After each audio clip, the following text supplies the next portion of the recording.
खबर उत्तर प्रदेश से सामने आ रही है, जहां समाजवादी पार्टी के सांसद रामजी लाल सुमन के काफिले की गाड़ियां आपस में टकरा गई है। जब उनका काफिला तेज रफ्तार से लोधा थाना इलाके के खेरेश्वर चौराहा हाईवे से गुजर रहा था, इस टक्कर में वाहनों को नुकसान हुआ है। बताया जा रहा है कि करनी सेना के कार्यकर्ताओं ने रामजी लाल सुमन के काफिले को काले झंडे दिखाए। बताया जा रहा है कि करनी सेना के कार्यकर्ताओं को देखकर काफिले में अचानक हड़बड़ी मच गई, जिसकी वजह से यह हादसा हुआ। घटना के तुरंत बाद रामजी लाल सुमन ने स्थिति का जायजा लिया और फिर उसके बाद गभाना बुलंदशहर की ओर रवाना हो गए। इस हमले के बाद कार्यकर्ताओं में काफी नाराजगी है। लोग क्या कुछ कह रहे हैं वो भी सुनिए। रामजी लाल सुमन का क्या कुछ कहना है उनको भी सुनिए।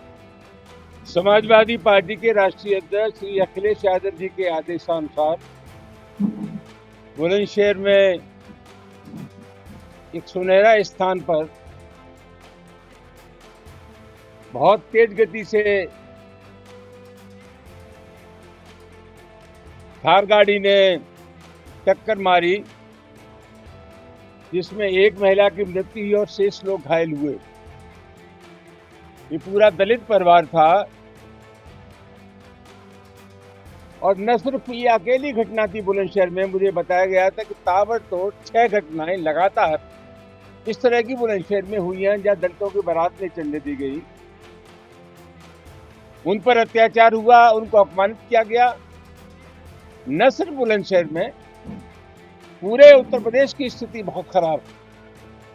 जगह जगह दलित लोगों को निशाना बनाया जा रहा है, उनकी नाबालिग बच्चियों के साथ बलात्कार किया जा रहा है, उनकी बारातें नहीं चढ़ने दी जा रही हैं, अंबेडकर की प्रतिमाओं को तोड़ा जा रहा है। ये हकीकत जानने के लिए हम लोग वहां जा रहे थे बुलंदशहर। हमें गवाना टोल पे ही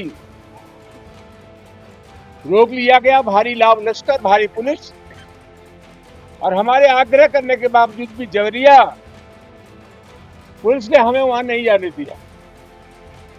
गवाना टोल से अलीगढ़ की तरफ 500 मीटर की दूरी पर तथाकथित करनी सेना के लोग वहां घात लगाए बैठे थे। हमारे और हमारे साथी जो गाड़ियों में थे, उन पर ईंट पत्थर फेंके गए, टायरों से हमला किया गया, कई गाड़ियां क्षतिग्रस्त हुई और अब मैं आज अस्वस्थ हूं के ऊपर हमारे ऊपर ये जानलेवा हमला था।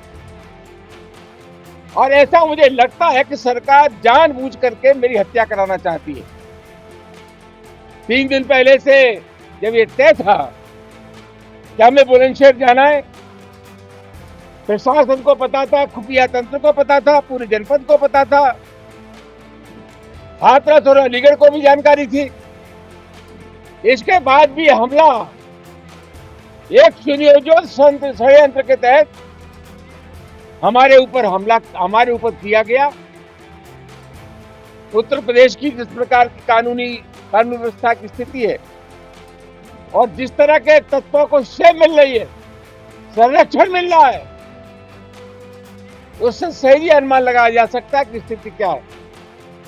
आप लोग जानते हैं कि 12 अप्रैल के बाद जब तलवार लहराई गई, असले लहराई गई और प्रशासन ने उनके खिलाफ कोई कार्रवाई नहीं हुई, तो अवांछनीय तत्वों के हौसले बुलंद हुए, एक वर्ग विशेष के हौसले बुलंद हुए। कोई कार्रवाई नहीं की गई। प्रशासन ने जिन शर्तों के साथ अनुमति दी थी सभा करने की, उस शर्तों को तोड़ा गया। इसका सीधा मतलब यह है कि यह शासन निरंकुश हो गया है।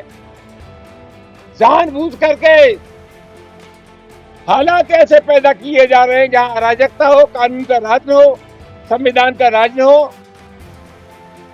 और जिस प्रकार की स्थिति है, प्रतिपक्ष के लोगों को तो राजनीति करना मुश्किल हो जाएगा।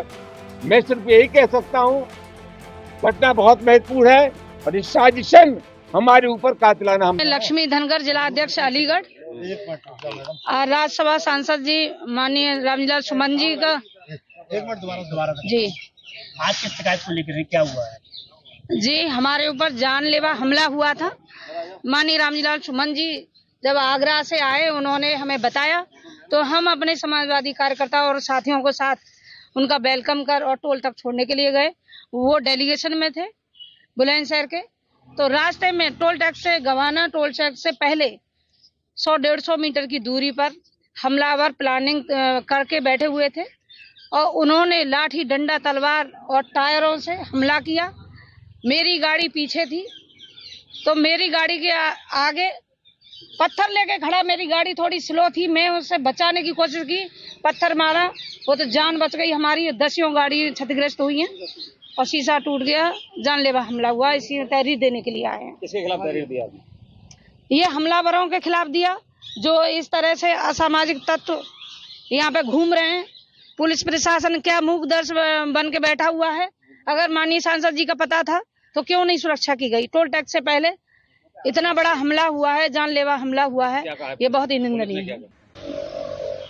मैं विवेक चौहान, जिलाध्यक्ष अखिल भारतीय क्षत्रिय महासभा अलीगढ़, अपने गवाना के युवाओं को बहुत बहुत बधाई देना चाहता हूं, जिन्होंने बावरलाल सुमन का स्वागत टायर और पत्थर और काले तेल से किया और अपने स्वाभिमान से समझौता ना करते हुए उसे एक विरोध प्रदर्शन कर जवाब देने का काम किया।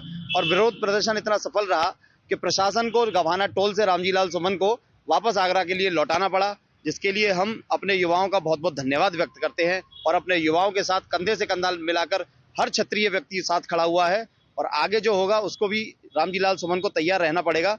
जो गलतियां उसने की हैं वो सपने में भी सोचकर क्षत्रिय समाज को कांपता रहेगा। थाना गवाना का एक प्रकरण संज्ञान में आया है, जिसमें यह बात सामने आई है कि सांसद रामजीलाल सुमन जी के काफिले पर कुछ लोगों द्वारा टायर फेंके गए थे। इस संबंध में अवगत कराना है कि थाना गवाना पर सुसंगत धाराओं में अभियोग पंजीकृत कराया जा रहा है और विधिक कार्रवाई अमल में लाई जा रही है, जिससे आपको अवगत कराया जाएगा। इस संबंध में यह भी बताना है कि सांसद रामजीलाल सुमन जी को अलीगढ़ जनपद से सकुशल पास कराया जा चुका है और इस घटना में किसी को भी किसी तरह की कोई चोट नहीं आई है। मौके पर शांति। प्रभातखबर.com, विश्वास वही, रफ्तार नहीं।